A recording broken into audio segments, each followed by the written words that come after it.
Welcome back to the 716 Sports Podcast. But first, a question. I like to drink orange juice directly out of the carton. I have been with my wife. We have been dating for 15 and a half years. We have been married for over 10. And apparently this week was the time for her to take a stand and tell me that she's no longer drinking the orange juice that she saw me drinking out of the carton. And I said, you're being ridiculous. So, is it wrong to just take a sip of orange juice or anything else, soda, juice, water, whatever, just straight from the pitcher and put it back? Justin. I do this all the time, actually. Okay. Thank you. My wife has This is an uncommon thing. My wife has yet to come at me about it. Okay. Has she seen you do it before? Often. Okay. Because my wife has also seen me do it. It's not like this was some secret that I was hiding. I just, oh man, I'm thirsty. I could use a little sugar shot. And I'm getting my vitamin C. It's delicious. It's good for you. No pulp, of course. And stop it. All the no pulp. pulp. All the pulp. No pulp. I'll no take pulp. Both of your pulps. That's all three of your pulps. Quite all right. I'll take regular pulp as well. So, Mike, I assume you drink from the carton occasionally? Nope, I don't. Never usually done that. I may have like before, but we don't usually have anything to drink from a carton from. Oh, wow. Most of what we drink at home, most of it's water. Okay, well that's good for you guys. I mean that is what I drink most of the time. Here's a question for you. Mm-hmm. Does she think you backwash? I don't know what she thinks I do. But apparently, it's become Has she seen spit like floating in the juice and is like, oh, this is gross. This is how I found out tonight. We're getting ready for dinner, and as a bribe to our 2.5-year-old, he was offered orange juice instead of milk to drink tonight. He obliged, and then she mentioned how she won't drink it anymore because Dad drinks out of the carton. And I'm like, what are we doing here, folks? This is perfectly acceptable behavior. We have 3 kids, so me drinking out of the carton is not the worst thing that she's seen or dealt with me. Let's put it that way. So all of a sudden to take this moral stand on the beverage choice in the refrigerator, I just find it to be an odd hill to die on. But I don't think she was even kidding around. I think she's dead serious. She's not going to drink any more of the orange juice until that orange juice is gone. I mean, that's a good strategy for you to hoard the orange juice should you want to. But I don't even know what she's going to do is going to get her own carton of orange juice and leave one for you. I drink from the carton, but I don't know that I've ever been caught. Oh, see, I guess the kitchen can be seen from the living room. Yeah. And if my wife is sitting in the living room, I probably am using Maybe I just got a little cocky with it. I don't know. But I was surprised that was the stance that we were going on. I don't know if it would be an issue, though. I don't think my wife would care. I'm a little shook. I'm not going to lie. I feel like I've lost a friend.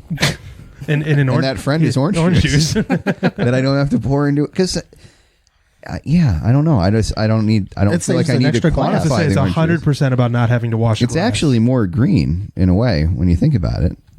All right, next week we'll talk about pissing in the sink and in the yard. Anyway, welcome back. 716 Sports Podcast. We're saving water, we're saving glasses, and we're saving all our energy up for... And we're finding out why we don't go to Bill's house. That's right. Losing marriages in the process. 3-0 Buffalo Bills with a closer than the experts thought victory over the still winless Cincinnati Bengals.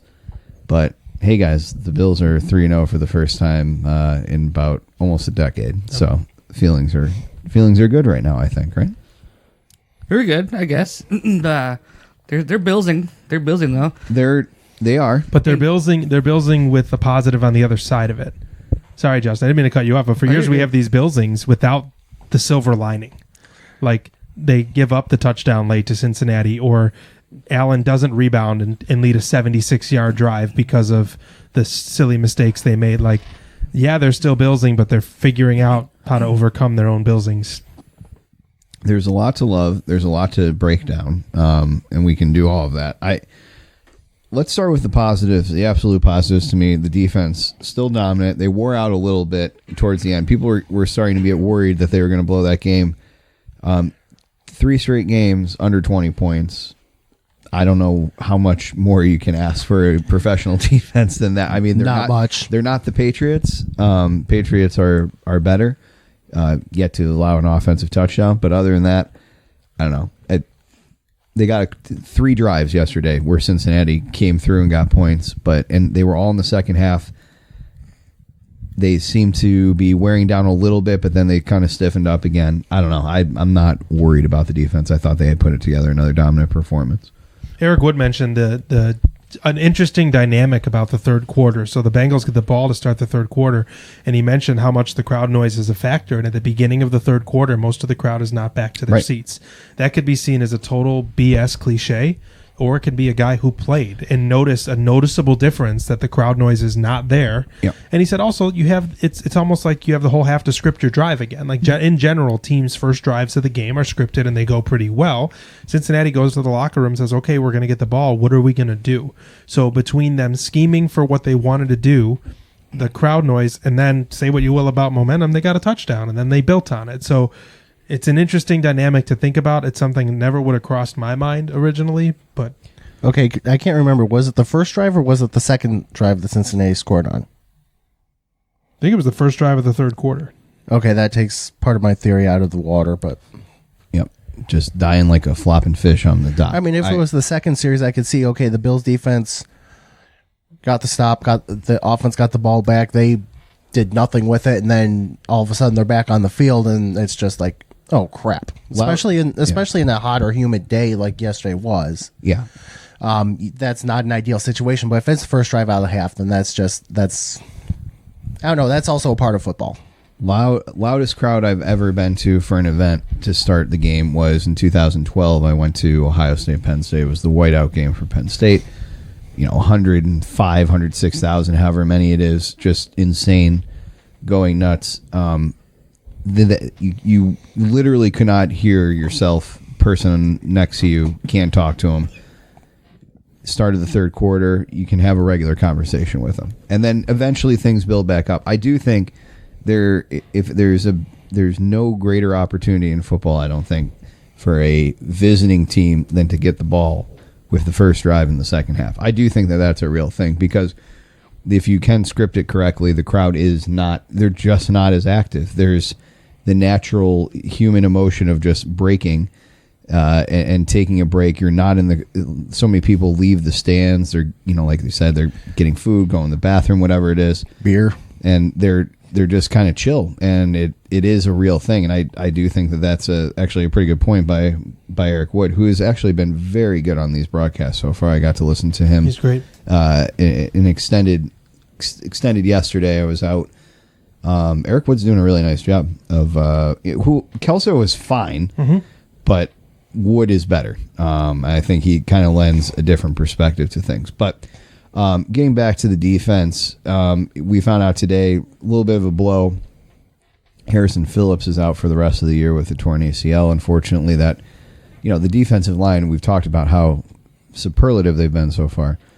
Certainly, that depth is now going to be tested, unfortunately, because of that injury. But there are also people that, I'm seeing rumblings that people are like, well, will Kyle Williams come out of I don't think they need that at this point. And, there was a great comparison of the snap counts between Star Lotulelei and Harrison Phillips. And you could tell that they were really trying to get Phillips more and more involved in this defensive line. And he was actually, I think, out snapping Lotulelei for the first, 2.5 games. Unfortunately, with the ACL, he'll be out for the rest of the season. But there is the hope, of course, that it seems like next man up, and I think that there's plenty of pressure. And I also think, quite frankly, that the Bills' defensive coaches, they'll be able to scheme them up, I think, and this will not be as huge a factor. But it was disappointing to see a young guy like Phillips, who's really starting to come into his own, out for the rest of the year. The fact that you're talking about how the player who will replace the lost snaps for Harrison Phillips is Star Lotulelei. Right. They're in pretty good shape. Not bad. Not bad at all to have maybe, one of the best run-stopping, block-eating defensive tackles that no one ever talks about. If he ends up taking 70% of snaps now, okay. Yep. And, I was kind of giving Lotulelei a hard time last year. I've kind of come around on that and realized that he really is he's a massive presence in the middle of the field or at the middle of the line, and really one of the reasons that teams struggle so much to run against the Bills is because you got that man monster right there in the middle that he just takes up everybody. Yeah, that's one of the things that just doesn't show up on the stat sheet is how many blockers do you eat up? Yeah. How many holes do you close because you have to be double teamed, or you just don't allow somebody maybe to chip and come off. And I freely admit that was a blind spot for me last year, and I've kind of come to understand because he doesn't show up a lot. He's paid a lot. Yeah, he is paid a lot. He had one tackle yesterday, but still, his presence is certainly felt more and more. As far as the rest of the defense goes, I mean, Trey White's barely even showing up these days. Trey White he had one tackle yesterday, 2 passes defended, and of course he had the interception at the end of the game. 2 picks. Two picks. He jumped the out route, and he jumped the out route, and then he sealed the game with the pick. So. I mean, he is so good at this point. And look, might be learning why teams aren't throwing at him. Well, and that's they're just not even bothering at this point. Why would you? He's taking out half the field, and there's no doubt about it. And look, it's one of those things where he will forever be linked to being the guy that they picked instead of Pat Mahomes in the first round, and that's part of his legacy. He's also been vastly underappreciated by the main media presence. He seems to be kind of forgotten because he plays in Buffalo. He's one of the top 5 corners, period. There's no doubt. We're watching, on Monday Night Football tonight, you got Josh Norman of the Redskins on here. Who would you rather have? Norman had his moments there with Carolina and early in Washington, but my God, Trey White all the way, right, at this point. Again, this defense is leading the team. And I know it's not the most exciting thing to talk about just week after week, their domination, but they're the best units out there, I think, on a weekly basis. And they're part of the reason why, I think they're more than part. They're a lot of the reason why this Bills team, the main reason, is getting a little bit more creative on offense. I think because they know that defense is there to back them up, and they're not going to have to be worried about giving up these big plays like we see so many other teams give up. What did the Bengals do all year? So all year, 2 games. Well, all they did was take the top off. Basically unlocking John Ross and going over the top. They were able never to do went it over the top against Seattle, and they did it once against San Francisco too. That did not. But you can't do that against Poyer and Hyde, and you can't do it with a good pass rush. Jordan Poyer is he's really incredible, isn't he? That fumble that Hyde forced yesterday, they interviewed him after the game, and he said he was mad because he almost picked it. Yeah. He's like, I almost had the pick, and when I didn't, he's like, credit to the coaches. They teach us how to tackle and how to get that ball out.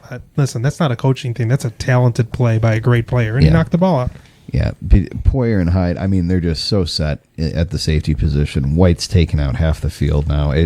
It's really incredible. This is without Taron Johnson. Don't forget he was hurt, and good news on the injury front. It looks like he's making progress according to Sean McDermott today. But even without EJ Gaines and Taron Johnson, and it's just been plug and play for these guys. You mentioned the scheme, Leslie Frazier. We mentioned it last week. He deserves a lot of credit for what he's scheming up. He's getting home with the 4-man rush. Jordan Phillips with the sack on Dalton yesterday. That was a 4-man rush, and they're just able to get in Dalton's grill. This Bills team is batting down more passes than any Bills team I ever have remembered in my life. They are absolutely. It's amazing that they push the offensive lineman right into the kitchen of the quarterback. The quarterback makes a throw. There was 3 balls popped up yesterday. Trent Murphy got one. I think Oliver got one, and the ball pops up, and I'm waiting for it to get picked. But even when it doesn't, good grief, they get those hands on a lot of balls. Yeah, defensive line really doing everything. And then the linebacking, Edmonds, Milano, and crew. Everybody's contributing on the defensive side. So there seemed to be some rumblings that the defense was starting to break a little bit in the second half, and I think that was just kind of Twitter frustration happening as the game seemingly was slipping away. But Justin, as you were saying, things, their Bills are billsing, and things ended up turning around, and it ended up working out for them. But that's a game that they lose. It seems like almost every year we've been doing this, Joe. Yeah. The third quarter seems to be a mess for them right now. They got to figure out how to tighten that up pretty quick. Issue, yeah. And it's not even they can't even say the crowd's not in the seats because it's been on the road the first 2 games. But a lot of this leads to rookie quarterback mistakes. He's not a rookie, young quarterback mistakes. I'm sorry. Second year, yeah. And they're well, he hasn't even played his full first 16 games yet. Yeah. And the thing is too, they're very easily correctable mistakes. They're just like the stuff that comes in time. Let's transition. The backpedaling and backpedaling got to stop.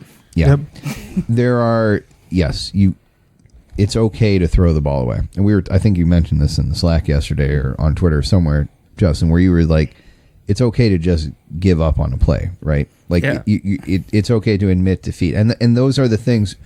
What we are seeing now is we are seeing the floor is still kind of similar to the bad mistakes that players can make.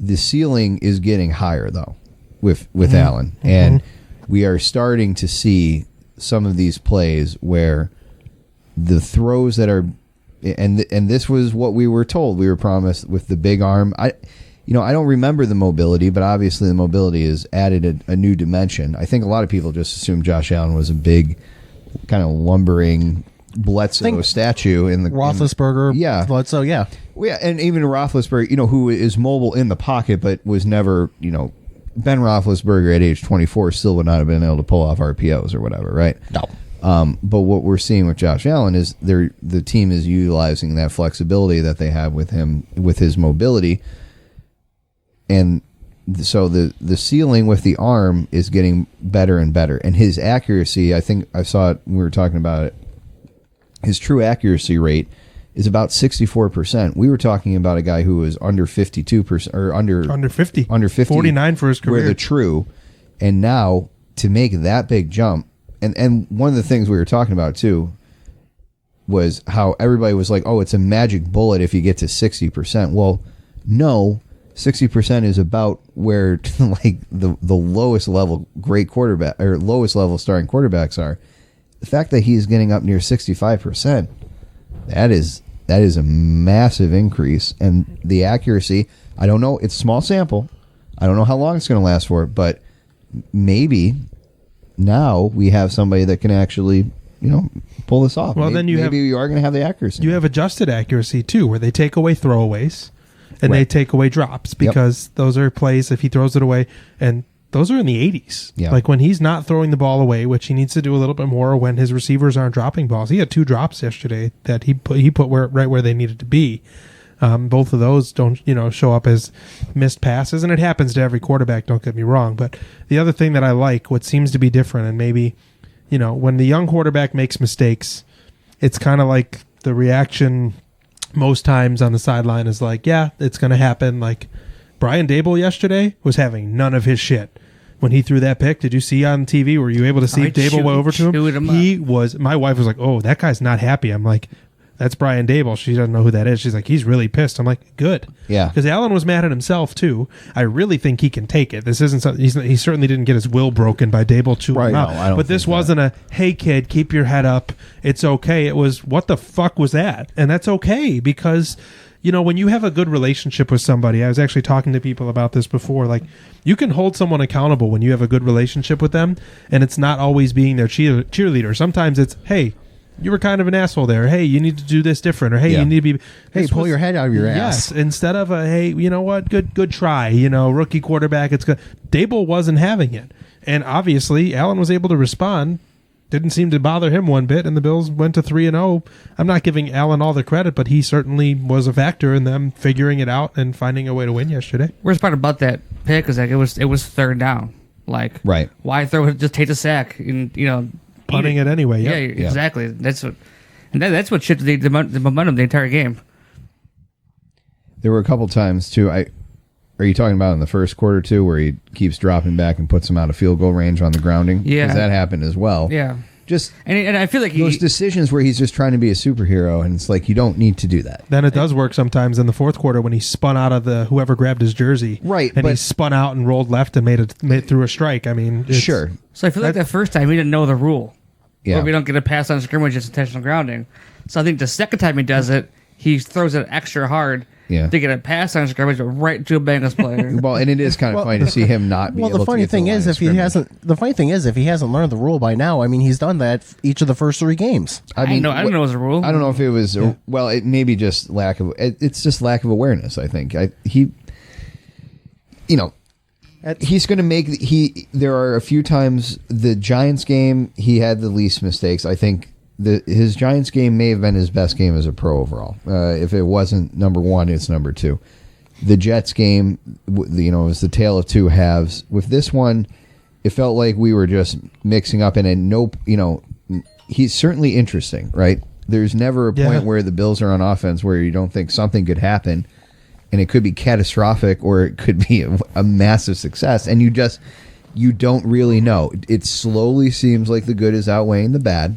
Slowly, but there's still these plays where you're really putting your team in a poor position. That backpedal, Yeah. intentional grounding. I mean, at that point, there's somewhere he's got to be just say, okay, I just need to get rid of it instead of keeping going back. I mean, Don't when be you have afraid. intentional grounding as a spot foul, that means you've gone past the 10 yards just backpedaling. Yeah, you're taking the sack anyway. It's, can we talk a little bit about Dable too? Because I've seen people complaining about the play calling. What? And when What? Right, Play 100%. Right. Of course, we can talk about fans, and we'll get to that. I have a rant lined up, but like people that are upset with Brian Dable who think that he's an issue here, gone are the days of run, pass, kick. This team is the total opposite as far as we talked about vanilla play calls. This team ran a jet sweep to the fucking tight end. That was designed, and they actually asked Dawson Knox today, was that a surprise? He said no. He's like, we'd worked on that. We knew that without Singletary, we wanted to use the advantage of these other plays because, Gore's not going to be the outside runner. You're not going to put Gore out unless it's Mike Tolbert. He used to get put out on sweeps all the time. But good Mike Tolbert toss. Yeah, exactly. -4. But they knew that they didn't have that weapon, so they had McKenzie. McKenzie ran across Josh Allen's face probably 10 times yesterday. He didn't always get the ball, but they put him in motion, and they had the little pass that scored a touchdown the week before. They used that as a play again. They constantly had that motion. They were super creative. And then the Dawson Knox touchdown, if you notice what happens, he motions, I believe, from right to left, and then as he turns to motion back, he's actually lined up as a lead blocker. It looks like he's a lead blocker. So when Allen turns and fakes the handoff, Knox is actually between Morse and whoever was playing right guard at the time.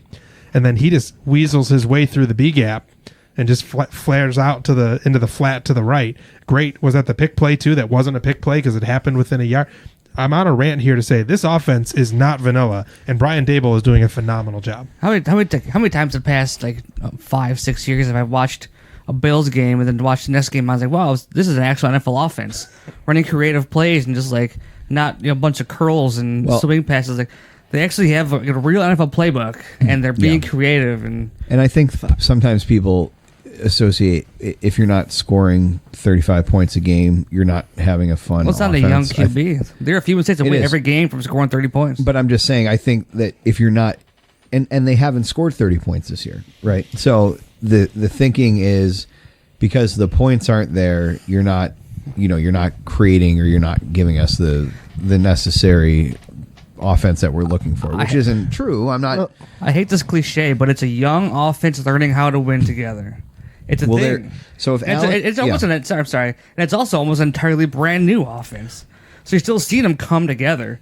All three of these games they could have put away in the first half, and you're seeing them start to click more and more. It's gonna happen. This is the perfect schedule for this team because you're playing. You thought you were playing a peer in the Jets, and who knows? Everybody's dismissed the Jets. I mean, they could go 5-11 this year, but I do think that all 5 of their wins are going to come with Sam Darnold as the quarterback. I'm not ready to give up on him yet.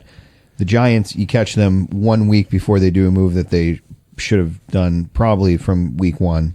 3 years ago? Well, remember that he was benched for Geno Smith 2 years ago, remember? Yes, he was. Who was he benched for? That's exactly. Right. Yep.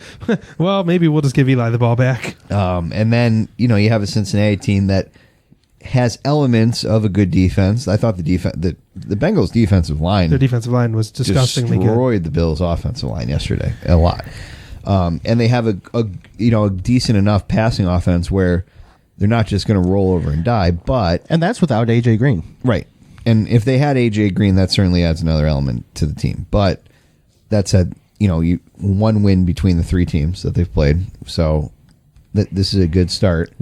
And you've now built up a little bit of confidence. You can put some stuff on tape, and now you get to face, the ultimate boss, the ultimate cheat code, and what New England can do, which we've seen, year in and year out. So you mentioned that there's one win amongst the 3 teams, and that's right. And the Bills did their job. They beat the teams they were supposed to. Good job. They, being 3-0, I'm not discrediting that, but we haven't learned a ton about Buffalo because you said it maybe even unintentionally that the Jets were thought to be a peer. And with Mosley out and with Darnold out, they're not maybe, but they have not played a team that's a peer yet. If New England comes in this Sunday and absolutely beats the brakes off of the Bills, we as fans still have not learned if the Bills are a good team. I mean, I don't think anybody's out here saying the Bills are a great team right now. I would say they're good, 100%. I'm confident in saying that. But we don't know how good the Bills are because of the competition. Well, and if the Pats come in and throttle the Bills 42-7, you're not going to say, "Oh, the Bills aren't good. They're a bad team." No, But we only know how good the Patriots are based on past history. sure, but Because of the Pats fact are who also, they've played this year. yeah, but they're dummying. Yeah, these but how many teams. how many good teams are there in the AFC right now? Not many. Not That's many. also the other thing we're learning. That's what I'm Five. saying. I don't even know if they have to be good to be able Correct. to pull this off I at agree. this point. I I think agree. I'm just saying we don't have a barometer yet Sure. of how good the Bills are. I think most of Bill Belichick's week of practice is going to be trying to keep this team grounded for the coming here next Sunday because they're beating the pants off these teams, but they haven't played anybody yet. This is the Bills are going to be the best team they've played on the offensive side of the ball and defensive side of the ball. Sure. Right, we should this know season. the Patriots combined wins from their 3 opponents are 0. So, I say what you will, a Giants win in Tampa is the difference. The difference is between the Pats are winning by 40 and the Right. Bills are winning by 4. Right, exactly. That's the difference.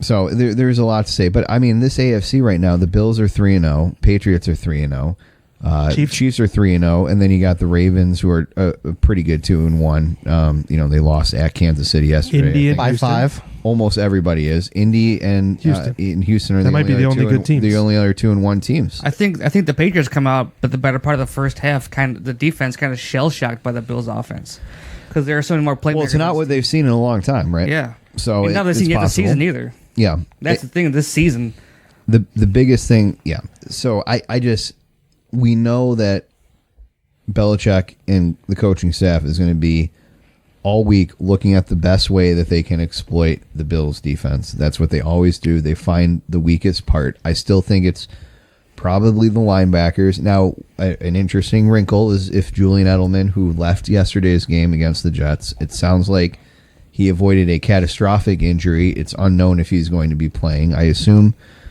that'll be a closely monitored thing. We may not know until just before kickoff if Edelman will be even dressed or not. But if you have Julian Edelman, you can attack the middle of the field and you can attack that second tier on the passing game so much more. We know that Josh Gordon is a little bit more of the burner guy who can go and tends to move more, talking long throws, and he's the guy that can kind of take it over. Dorsett's been a fascinating reclamation project this year, and with that passing game, they still haven't really been able to establish who the tight end is going to be. They're still kind of working out the kinks with that.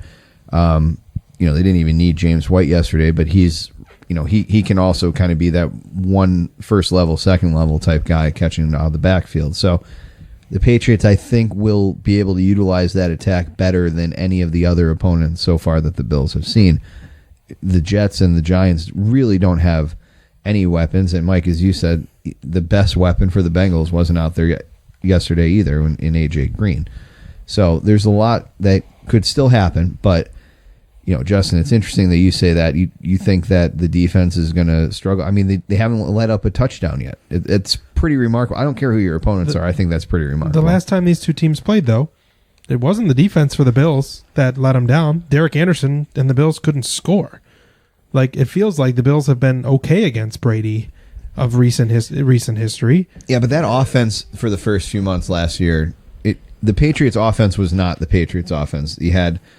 I thought Brady was starting to show his age. I think he's kind of come a little bit back up again this year. Gronkowski was hurt.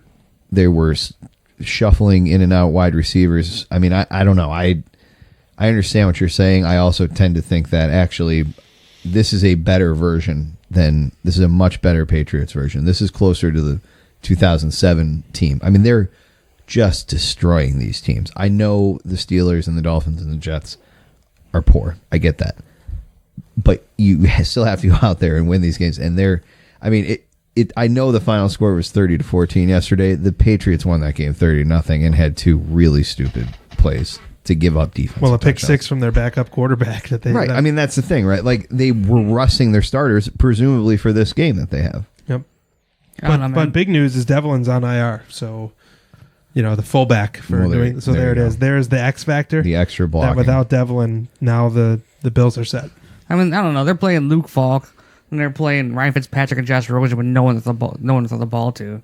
I mean, I think the defense struggles with the first part of the game, and then they get it together at halftime and lock it down. But I'm not arguing. I'm saying you can go either way with that. I think is what my point. I'm thinking about shell shocked, and this is entirely new Bills offense that they've never seen before with John Brown and Cole Beasley. It's a more possession style offense, and it's like, okay, we gotta hit one big play and hope for the best rest of the time. And hopefully Devin Singletary as well. Well, yeah, and I do wonder if almost there was you never want anybody hurt, but the fact that the Bills were able to win that game without their best running back yesterday, you didn't put anything else out there. It gives you the opportunity.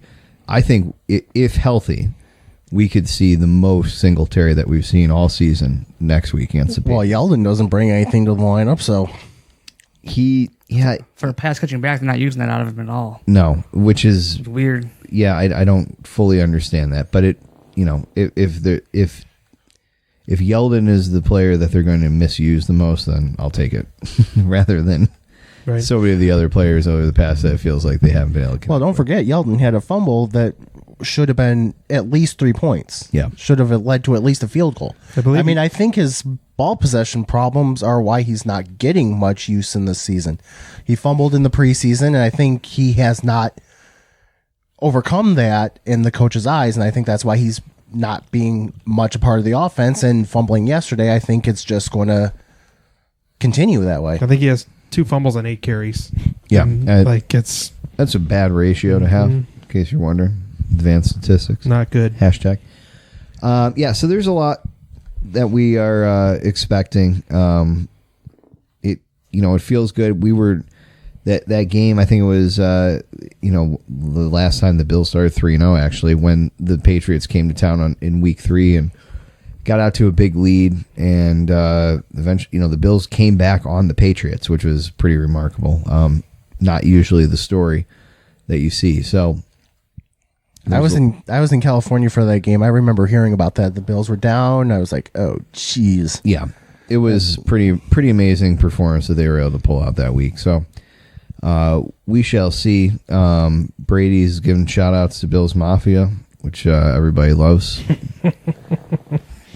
Justin, I think you were highlighting. Was that you or Jeff on the Twitter feed that was highlighting Jeff, that? Yeah, Jeff was highlighting that. Jeff hoping that he gets hit in the head with a dildo. We'll see. Never know when one of those will come flying out at you. Really, in any situation in life, but especially on the football field. Yeah. So you just gotta be careful of those at all times. It's like like you're in Super Mario, but in real life, you never know when somebody's going to throw a spiny on your head. But the I was about to say, I've never seen Super Mario get hit by a dildo. No, I think there's an import in Japan, but there's a special code, and it's like. That's like the 18 up, plus down, version. Down, left, right. It's actually the Contra code.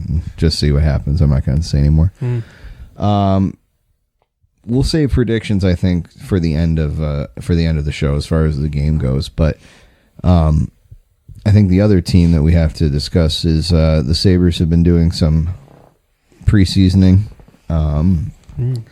Justin, I know you have thoughts on the preseason so far. What have you seen from the Sabres so far on the ice? Well, I've seen lots. I don't know where to start, honestly. It's going to be interesting to see who makes the team. I think Zemgus Girgensson is close to now making the team. I don't think he should make the team. Everyone seemed to love Ruotsalainen. I didn't see it. He was one. Yeah, and he'd already sent been sent back to Ilves in Finland. I'm surprised he got sent back this early, but I didn't see what everyone else saw, apparently. I don't know. If you ask me, I got a lot of different thoughts. All right, your boy Olofsson. Oh gosh, he's good. Let's talk about your crush first. Permanently dangerous. Sorry, Stud. Permanently dangerous. What a great quote. So you think he's got the best shot maybe on the team already? I think yeah, for sure. Yeah, just pure shot. He's the guy. Mm-hmm. Where do you slot him? You got to play with Jack. So he's got to be Jack. I don't think you go Skinner, Eichel, Olofsson. I don't think you got to play him with Jack, but if you're gonna get the most out of him, you got to put him with Jack and on that power play. Can he play with Reinhart? He could, yes. Does that help everybody if he's playing with Reinhart? Probably. You're worried that he's going to be stuck with like Okposo and Larson. Mm-hmm. Yeah, I think a good second line would be Middlestat, Reinhart, and Olofsson. But so far, the biggest trend this preseason is Kruger is not putting Skinner with Eichel. I don't think it has happened once this preseason. Only on the power Do you think it's because they're a known quantity together? Maybe it's trying to get looks somewhere else, but yeah, it could be. But he's putting Reinhardt together like a lot though. That's also a known quantity. So, What have you seen from Kruger so far? it's hard to say. It's still a preseason, but the team it feels looks, like everything's kind of vanilla still, right? yeah, it's all still very vanilla. Even the game they lost 3-0 to Toronto, they didn't play that bad. Yeah. They just didn't have the talent to score goals. And they actually had good opportunities. Fredrik Aaronson's made some really nice saves. I'm excited to see like a final product because I'm excited. I've been frustrated most of the offseason about it, but now I'm seeing them together on the ice and watching hockey, and I'm excited again to see the final product because I am intrigued by Ralph Kruger, and It's certainly something different. We asked for out of the box. We got the guy that's managing EPL teams. So they have seemed to find a way to get them behind the defense a lot this preseason, which I could attribute to nice soccer through passes. But it's happened a lot so far. a lot of guys hitting triangle in FIFA. They're getting the puck up ice though. Like there's no, like, the goal seems to be, as simplistic as it is, to get the puck that way, and that is away from our net, that is away from our zone, and it seems like there's less thinking about it. Maybe it's just because it's preseason and there's NHL players out there against AHL players, but it seems to be less thinking and less worry. It's just get the puck up and out, find a way to drive the zone. There's been some really nice stretch passes that we've seen, which I don't know how often the Sabres ever even complete a stretch pass. VC's goal when he went bar down, Rodriguez's breakaway that he shot wide, which there's so many things to say about that, but that led to a goal anyway when Reinhardt fed Olofsson across the front of the crease, which was disgusting.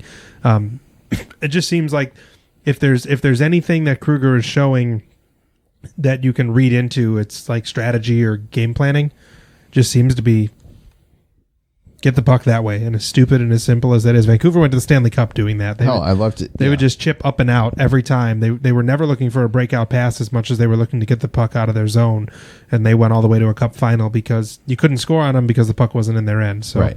Off the glass and out to center ice and make you reset. So I don't know. Any other either younger guys or maybe some of the less heralded forwards that are intriguing you so far? I think Curtis Lazar's making a nice case to make the team. That's going to be a guy that would replace Gergensons or Larson for a bottom six guy. Gergensons hasn't even played much this preseason. When he's in there, he's not doing anything.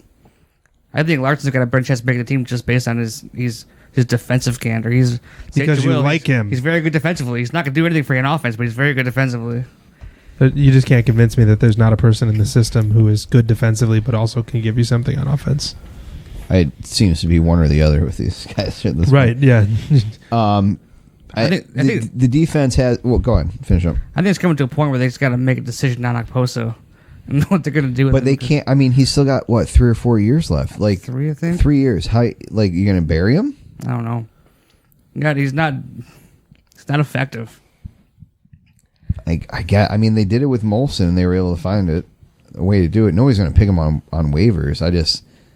It's a lot to do that. And I don't know if it...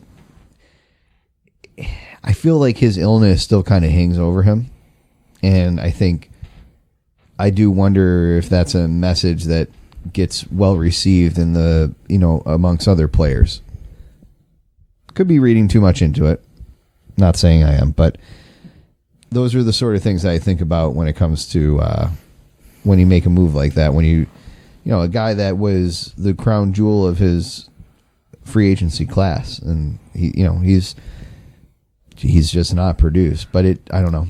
It feels like he's the type of guy, I guess I look at him like some people look at Pominville, where it's like, I still think this guy could contribute something on the offensive end. But maybe I'm just misreading it. I don't think he wouldn't be a terrible fourth line. The problem is he needs so much time. He still skates super hard. Like, it's not a lack of effort. The guy goes 110% every shift, and he just like his hands can't keep up with his feet and mind anymore. It seems like he takes him forever to be able to get anything off, and he has to be because he still feels like he could be like a power play 2 contributor, and I don't know.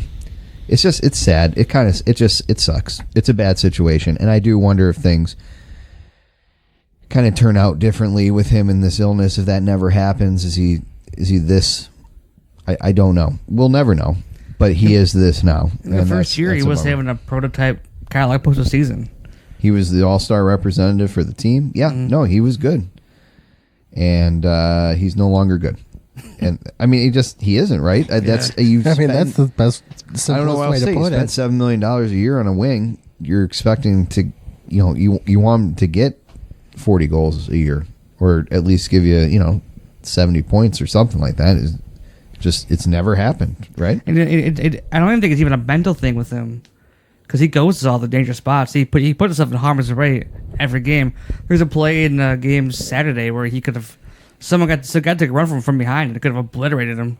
It's kind of a dirty play, but he spun off of it. But he puts himself in the dangerous spots. So he's not afraid to to play the game. Still, it's not that. It's just there's something going on. The rumor was it was a neurological thing, and there's something happened with hand-eye coordination for sure. Yeah, in my opinion, it happens. It happens with athletes all the time, especially as they start getting. Isn't Okposo somewhere around 30 or in his 30s? Yes. As you start getting up there in age, your mind still works playing the game. You know what mentally you need to do, but physically, your hand-eye coordination, your speed, your quickness, anything just goes away. I'm sure he's as frustrated as the fans are about him too. And I don't think it's something that he would, he wishes he could straighten out, but it may just be beyond him. He is 31, by the way. He'll be 32 in April. Yeah, it doesn't look like it's happening at this point anymore. So it's a bummer. As far as the defense goes, anything you're seeing there, it seems like the shots are. There's going to be more shots given up this year for sure. Scandella's still brutal. Like he may not make the team either. Like that 3-0 game, they lost to Toronto. These guys can't all make it. Some of these guys are going to be cut or buried or whatever. I thought McCabe's looked really good so far this preseason. Hopefully he looked really good. Yeah. That's been his thing lately. The past 2 years of staying healthy. Yep. But even that 3-0 shutout loss, Ullmark looked really, really good. He's kind of struggled for the first 10 minutes, lots of rebounds, but nothing really went in. But he got together and he looked sharp the rest of the game. He made some really nice saves. But how about Cousins? We didn't talk about that guy. Gosh, he could make it with the puck. He could solve the center woes. Can we mansplain for a second for people that don't understand what could happen here? Cousins is eligible to go back to juniors, so they didn't have to send him to the AHL. But what they can do, which they last did this with Sam Reinhart, is they can give him a 9-game tryout. Now, most teams choose to do that either at the beginning of the year or the end of the year, the last 9 games or the first 9 games of the year. They did this with Myers as well. After 9 games, when they are heading into their 10th game, if you choose to keep them at the NHL level or send them down to the AHL, they will burn the first year of their entry-level contract. If you send them back to juniors, you will not have burned the first of the 3-year entry-level contract. So there is that. If you already knew that, you can call me a jerk and say, shut up, we already knew that, Steve.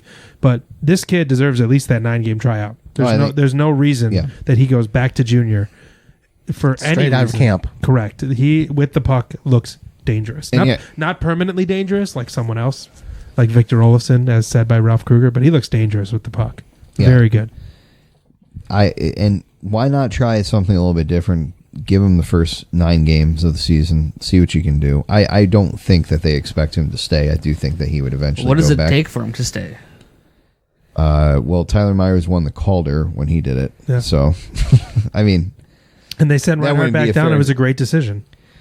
Yeah, he wasn't ready, though. Mm-hmm. No, Reinhart wasn't physically ready. Wasn't ready. Correct. His body wasn't ready. And that's the thing, right? Cousins has got the size already 200-something pounds. That now it's a matter of, okay, do you have the skill? Maybe if he sticks, it certainly changes the entire dynamic. I don't think anybody, especially when he had the wrist injury at the beginning, nobody was expecting him to make this roster. And now that he's had a couple opportunities, it stands very reasonable to assume that he will be here opening night. What does this team have to lose by giving him 9 days? There's You know what nothing, I mean? and I don't know. It's not like he's taking a roster spot from someone else that you're like, for that role that you're going to play of, third line center, we've already got that settled. No, he like, if this kid can produce 40 points this year and he's the anchor of your third line, that's better than and what that's they've where it had. seems like he would. You want him to play, 15, 16 minutes a night? Maybe power play 2. Maybe kill penalties. I mean, Eichel's been killing penalties in the preseason too, which is great. So what do you think, Justin? I don't know. What do you think? What is the mission then? If they keep him here for 9 games, they got to play him. Like 15, 16 minutes a night is probably pretty good. Right, and that's part Third of it too. line, It's I hard don't know. because you have to first of all, you got to understand, yes, you have to play, and you can't just have him here play 8 minutes, stick him with a couple crappy wingers, and then say, oh, well, didn't quite get there. I think it's a possibility he plays with like Sheary and Thompson on the third line, right?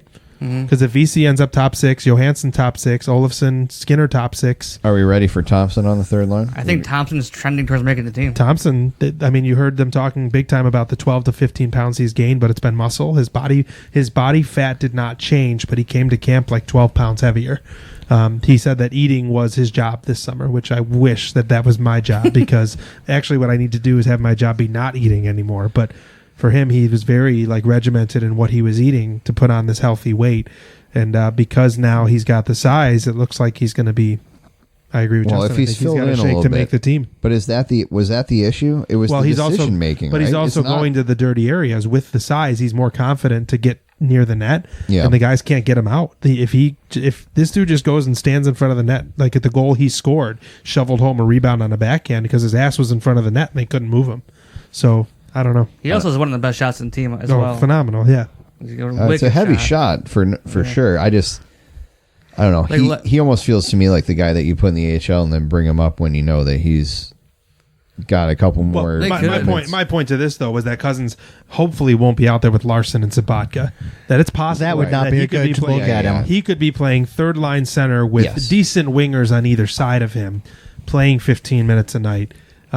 Because if your top 6 includes Johansson, VC, Skinner, Olofsson as your wingers, and then like Rhino and Jack or whatever, that does default Cousins to the third line, but that doesn't mean he's playing with bad players. That was my point. And that would give the Sabres some depth they have not had in how many years now? Freaking men to They had that. Cousins on the first line wing today. Sure. Had him switching in and out with Positionless hockey. Olofsson. I do think if it is possible, I say that in jest, but you could see maybe just talent on talent and everybody kind of get out there and figure it out, sort of thing, a couple times. If they lose 4 in a row, don't you just see Kruger, the type of guy that's just going to be like, all right, let's just send out our best guys and figure it out, right? I'm nervous about Brandon Montour. His hand? Yeah. He'll be out for a month. It's just... You rather get the thing fully healed, too, right? just right. You're not going to rush him. They have I just think they're going to It sucks because he would have been, but he's even with the defensive depth, he's still one of the top 4 guys on this team. Correct. That he was going to play. He is and was going to play a big role. That was more my point. That's a loss. Yeah, no doubt that the team is better with him than without him. There are players on this team that probably would be better without them than with them. But they do have the depth. And I mean, we're just gonna Ristolainen's ready. He's gonna be here at this point, right? He's on the injury list as sick. I think they called it Jalen Ramsey. He's ill. I think it's Jalen Ramsey flu he has. No, I'm just kidding. He's not. I'm not nearly worried about Ristolainen. I'm not worried about it at all. I do think a lot of his thing is mental. I think he gets very frustrated pretty quickly, and he starts playing too aggressive, gets himself out of position. But I think it's something that could be worked on. But it's an open secret that the team has been trying to trade him for almost a year now. Yeah, and he wants to be traded too. But and then when Ralph Kruger fixes everything and they win their first 10 games, apparently nothing to worry about. Apparently, the rumor is going. There's a rumor going around. The awful rumor saying it was Ristolainen and Sheary and 2 firsts for Patrick Laine. And then Darren Drager's on Twitter saying it wouldn't be just Line because Sabres are asking for a king's ransom. It sounds like. Well, yeah, that. It was clickbait. It was clickbait. It was like NHLRumorTrades.co. Run by Hockey Buzz Eklund. So, yeah, Hockey Twitter and I know Sabres it was Twitter is out just there. a cesspool of stupid. Well, it was out there. The credibility, I'm not sure if that was. Yes, Patrick Laine is also frustrated as well. I don't know if we're ever gonna. They got to get that whole thing figured out on their But you're own, not too. giving up a top 4 defenseman, a top 9 forward, and 2 first-round draft picks for Laine. I don't anyone. need. I don't need Patrick Laine to come back anyone. to trade Rasmus Ristolainen. I want Kyle Connor. to the Jets. I've loved Kyle Connor since coming to the league. He's so good. He's fun. I just want to know why Laine, if he is bitching about not playing with the best players, because their second line is really good. If their second line is, which it often is, Brian Little, Patrick Laine, and Nikolai Ehlers, what is he complaining about? Because the first line is Scheifele, Wheeler, and Ehlers usually. But point is, like, they have their second line would be a first line. I kind of thought that wasn't who he was playing with last year, but I could be wrong. No, I play fantasy hockey. Is that who he was? Once in a while, I play daily fantasy. Yeah. And Patrick Laine, he played the second line with Little and Ehlers or Little and Connor. Laine is an interesting guy. By the way, did you see that Braden Point deal today? I'm pissed. We're back to Ridge deals. He must really want to be there. Well, if it's true that he turned down 2 offer sheets, it's blatant that he wants to be there because you don't turn down offer sheets unless you want to stay there. And Steve Simmons has opinions about that Mitch Marner deal now. Two points, two facets of this thing. One, there's the whole Florida no income tax thing, which is why part of the reason why Stamkos took less money, whatever. It is a factor when you're making that much money, no state income tax. The other part of it is he wanted to be there and takes a very team-friendly deal. You laid out the numbers, Bill. They were really good. Like when you compared, I'm bringing it up now. This is full credit to Bill Kenny, ladies and gentlemen. Braden Point, 3 years, $19.5 million. Charlie McAvoy, 3 years, $14.7 million. Mitchell Marner, 6 years, $65 million. Yeah. And is Mitch Marner better than Mitch Marner is better than How Braden much Point? better? I don't think he's Double the money. Almost double, yeah. Yeah, that doesn't make any Correct. sense. And if I'm taking Taxes one in of those Toronto. guys to start a team with, I would take Charlie McAvoy over either one of them. I mean, give me the guy that has the potential to be the A1 shutdown defenseman. And scores a ton of Right, points. give it to you on both ends. Yep. So it is interesting to see that, as all 3 of them happen to play in the Sabres division as well. So there's a lot of talent up, and we've talked about it before those top teams. But yeah, it was that was an interesting one to see today. Maybe the Sabres will Pretty be good good deal. enough soon enough to get hometown discounts. Maybe. Just Because the biggest joke in the NHL... people love Lackawanna. The so. biggest joke in the NHL is still that Sidney Crosby makes $8.7 million a year. Yeah, I can't believe And I believe his contract is 8.7878 because he's Mr. Superstitious. I think it makes a lot Yes. of bonuses though, and Sure, but you get he my makes a point. That dude lot should of- make $20 million a year. Yeah. He gets to own 4 Canadian Tires. I believe get a that's lot of the- endorsements. Got some sport check deals. It's interesting when you see, and all off season Marner is going to, he's going to break the way that we look at deals like this. The bridge deals are done, and then all of a sudden you see 2 of his peers just go right back and sign bridge deals. If It's hilarious. Point signs this deal 1 year, $6.7 million, okay. But it just feels like it feels like a disadvantage, but it's only because of the Sabres don't get that luxury. But Laine is going to compare himself to Marner, yeah. and everybody else is going to be like, But you're my not point not is Marner. I'm embittered as a Sabres fan because we don't have that luxury of guys taking 60% of what they're worth on the market or close to it to stay. Yeah. That's my bitterness strictly comes from they have nice things that we don't get. Well, Yeah. losing history in previous regimes screwing up deals that should have been easily made has a lot to do with that. Oh yeah, I'm not blaming anyone but the Sabres. That and high, like you were saying, no taxes and income tax, state income tax in Florida, and look at our taxes here. Yep. One thing the Sabres don't seem to do too often and need to start doing quickly is negotiating during the season. Amen. And they need to start working right away in Victor Olofsson and Sam Reinhart. Do you remember what Regier said when he was here with the whole Briere Drury fiasco? He said he didn't believe in mid-season deals because it was a distraction in the locker room. Okay, I've never been in an NHL locker room, but if you make a couple sheets, the guys in the locker room are going to be like, "Hey, you're buying dinner, congrats," and that might, I think, give them the motivation to be like, "Well, shit, if he's going to get a better deal, what can I do to, and instead, you have how true any of it is that Briere was never made an offer. He claims that Buffalo never even extended an offer to him, and Drury gets this offer late from the Rangers, and the Sabres offered to match it. And at that point, I think he was offended and also grew up in Trumbull, Connecticut, and left. So Regier says negotiating midseason was a distraction, and I think that's the opposite of true. I think that screwed the pooch with both of them. 100%. But I think I agree with you, Justin. And then force them to match Edmonton's offer sheet for Vanek. Yeah. Do you know how you don't have to deal with offer sheets and RFAs and qualifying offers and tendering them and UFAs? And you know how you don't have to deal with that, Justin? Sign them now, like you're saying. Work on it. Your GM does their job. Yeah.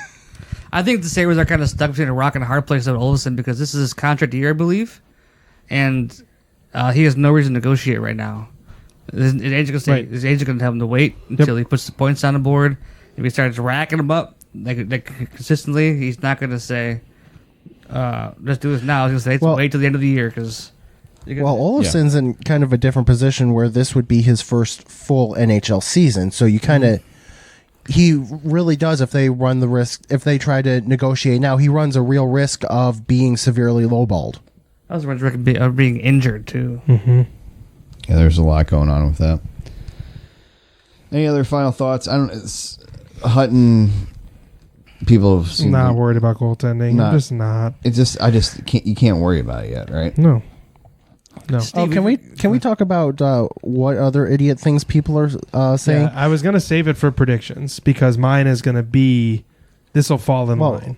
So I don't know if we're going to predictions. I'm looking at Bill because he said we'd save him till the end. If we're not, well, mine is Sabres related. Oh, okay, yeah, go by all means, go right ahead. Yeah.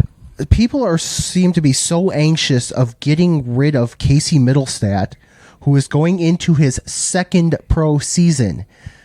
I mean, Steve, you've come out and said you like CJ Smith, but there are people literally calling for CJ Smith over Middlestat, and I'm not understanding the logic behind that. Yeah, I'm shaking my head at that because I think CJ Smith is a nice player, but I think Middlestat's floor and ceiling are higher than CJ Smith. So. Exactly, and I looked up the two of them as players, and both of them are going. I believe both of them are going into their second pro season.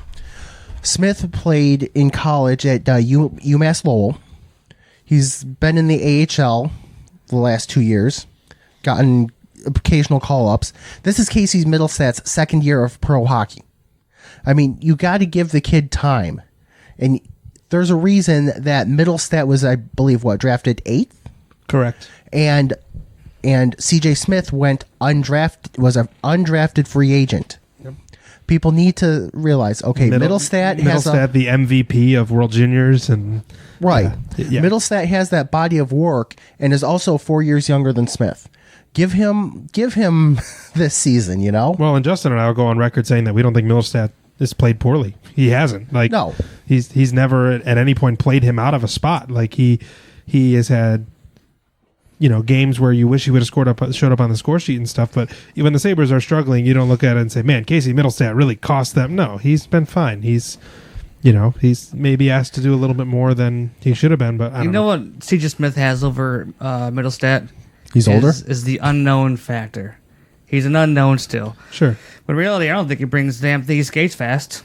He doesn't create too many opportunities. I don't think he's a great player. I think Middlestat's going to have a long career in this league and just wait till he grows into his body. He's still like a boy out there. Yep. He was in high school 2 years ago at this time. He's 20 right now. Yeah. Is he? 20. Is he even that old? Yes. I think he's 20, yeah. He was playing for the U18 team. He played outside in 2017, right? Mm-hmm. So, I mean, he's a baby still. He has hands. He probably has the best hands on the team. Jack Eichel up there. Puck handling type His stuff. puck handling skills are probably the best on Bananas. the team. Yeah. Jack Eichel, you say? He doesn't play the game like Tim. He goes to all the spots. I think last year was just like he got is an issue of physicality for him. He spent his entire college career skating around the offensive zone with the puck, and no one could take it from him. And then he would just score eventually because it was him versus everyone else. I think everyone got the same kind of frustrated with Sam Reinhart as he was growing up through his career. Sure. And once he, I guess, they grew into a man. 2 straight years he's we fine. were talking about Sam Reinhart having to go in April. And now we can't picture the team without him. Yep. People are fickle, man. I Yeah. don't know what to say. They are. And Middlesex shows flashes. There's some times last year where you're just like, oh my God, he's good. That goal against Pittsburgh in overtime. Yeah. All right. Are we doing the predictions thing? Steve's got a rant. No, just go ahead, Bill, because you said you wanted to save predictions for the end. I figured, it's a big game. If we're 3-0 ready to Patriots, transition to that, if we're ready. 3-0 Bills. We'll leave the Sabres really for next week. They first puck drop is about 11 days from now, or 10 days from now, so we'll get on that. We'll talk about what we think will occur, what we hope will occur in this Patriots-Bills showdown, 1 o'clock on Sunday down at the Cap. Let's go with Mike. What you got? With the Bills having a really bad third quarters, as in not really showing up at all in any of their 3 games, that really worries me about New England. And no matter the year and no matter who they played, New England is still a strong team. We know this from they're putting up a lot of points this year, but we also know from past seasons, based on history, that not enough has changed there to make you think anything's going to be any different. I think the Bills' defense is going to play well, but I think they aren't going to have the same kind of game they've had the first 3 games. I don't think the offense... I think they need to get over the third quarter yips, basically, before I give them more credit against a team like New England. So I'm going to say New England wins 28-20. Justin. I think the Bills keep it close for a little while to start. I think it's like, I think it's close for the first half, and then the Pats blow it open. Just Belichick out coaches and makes adjustments. I want to say it's something like 31-17 Patriots. Yeah, I'll go next. I think that kind of comes up. This Patriots offense, it's really good, and the Bills defense they're playing the best. It's the best defense they've seen all year, but the Patriots are the best offense, and in today's league, things tend to work out a little bit better for the offense. I do think that the more intriguing matchup is when the Bills have the ball, because I am curious to see, is Josh Allen starting to graduate a little bit into that next tier. This is the ultimate test. I think they fall a little bit short this time, but it's a good learning experience, and basically what I want them to do is have a performance that's confident enough where they feel like they can go to Tennessee the following week and still, not have any lingering effects of playing the Patriots. I do think the Patriots ultimately win. I'm going to go with a score like 30-24. I think the Patriots are favored by 7. That's right. I think now. That's correct. Takes a lot to move off that number. We'll see if the Patriots' money keeps flowing in, but I do think the Bills can keep it close. I don't see a reason why the Bills can't win this game. And if they do, I think the sky's the limit given the schedule that's coming up. But ultimately, it's really hard right now, as well as the season has started, to envision that happening. I mean, the Bills can win this game, and I'm confident absolutely. they can. And how many times have we even said in the past that the Bills can win a game against New England? Yeah, we haven't. It rarely happens. They just haven't shown the ability to put together a full game against the 3 of these, and you have horror to. teams. You have to. And they have to play every second against the Patriots, because what the Patriots pretty much do is they wait for a mistake and they just And then they exploit pounce. it. Yep. And then they find a wound and then they just gash it open. Yep, absolutely. So we'll see. All right, Steve, go right ahead there. So I saw a tweet that was the video, ironically, of Duke Williams blowing up the cornerback. Remember the cornerback claps his hands in the CFL and Yep. gives him the rock, come at me, and Duke just blows him up off the line. Yep. And the caption was, Bills fans every time the Pats come to town. And it's hilarious because the Bills fans and the Bills always, you have to. You're not going to sit here and say, yeah, we're going to lose to these guys as a team. And as fans, you're not going to say, yeah, the Patriots are going to beat the Bills. So I commented and said, ironically, the guy in this video is now a Bill, Duke Williams. And even as a Bills fan, I can't disagree because you're 100% right that Bills fans are determined that every year, every game, this is going to be the time. So someone who I don't know comes sliding in, and I found out they are from Buffalo. I won't blow up like their name. Says he's a Bills fan, so he says, I don't want to be too harsh on him, but I hate the coward move of agreeing and siding with the dude talking shit about his team. Even if this guy is right, you shouldn't tell him that. Keep it moving. To me, that I shouldn't have commented. Don't tell them that he's right. Stick up for the boys. The idea, the implication is that, especially so he says he's a Bills fan, is because I'm saying the take is right, that Bills fans always think that the Bills are going to beat the Patriots, that I'm not a fan. Now, this is going to sound cocky. I work for sports teams, and there are teams that even as you work for them, you're a fan of them, but there are certain levels, like because you work for them, you're not jumping up when they score, or like you have to keep a degree of professionalism. Now, the Bills, I do not work for or have any affiliation with other than this. So I'm pacing my living room the last 2 weeks with a newborn in my arms, pacing the living room. When Trey White picked that ball off, I jumped so high I almost hit the ceiling, and I'm short and fat. Like, I can be a fan of this team without having to, like, it's unabashed. Like, I don't have to reserve myself. And I am a fan of this team. So to imply that someone is not a fan of this team because they don't think that they're going to beat the Patriots this Sunday is a joke. Like, get off that. Like, that is total bullshit. And he didn't come at my life by any stretch, but this implication that because, yeah, Bills fans always expect the Bills to beat the Patriots and they're never right.